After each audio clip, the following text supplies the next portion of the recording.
অনেক সময় আমাদের মাথায় প্রশ্ন জাগে, এই যে আল্লাহ আছে কবে থেকে আছে? কবে থেকে উনি? শুরুটা কবে? আল্লাহ বলে আমি সূচনাহীন অতীত থেকে আছি। আমি এমন অতীত থেকে আছি যেই অতীতের কোনো সূচনা নাই। সুবহানাল্লাহ কইবেন না?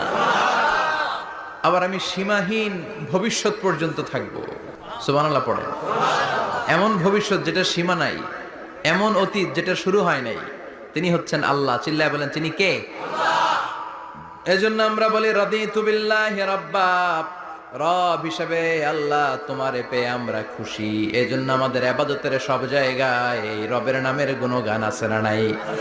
আমরা যখন রুকুতে যাই আমরা পড়ি সুবহান রাব্বিয়াল, আবার যখন আমরা সিজদায় যাই আমরা পড়ি সুবহান রাব্বিয়াল আ'লা। রুকুতে গেলে সুবহান রাব্বিয়াল আযীম, আবার যখন সিজদায় যাই তখন আমরা পড়ি সুবহান রাব্বিয়াল